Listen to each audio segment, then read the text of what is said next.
वडोदरा महानगर पालिका की बड़ी कचहरी पर स्थायी समिति की बैठक का आयोजन हुआ था। कॉर्पोरेटर नितिन डोंगा की अगुवाई में स्थायी समिति की ये बैठक मिली थी।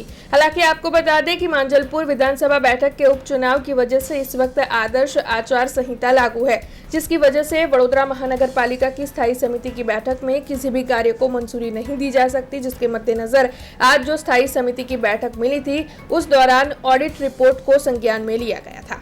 माजलपुर विधानसभा इलेक्शन ने कारणे अत्यारे वडोदरा महानगर में आचारसंहिता लागू करेल होय, जेथी करीने कोई नीति विषयक निर्णय अथवा तो कोई काम पर निर्णय ना करी शकाय। एटला माटे आजे कमिशनरश्री तरफथी जे ऑडिटनो रिपोर्ट जाण माटे आवेल हतो ए रिपोर्ट जाणमां लई आजनी स्टेन्डिंग कमिटी अहींया पूर्ण करेल छे। हमसे जुड़े रहने के लिए हमारे YouTube चैनल को सब्सक्राइब करें और नई वीडियो की नोटिफिकेशन के लिए बेल आइकॉन को दबाएं।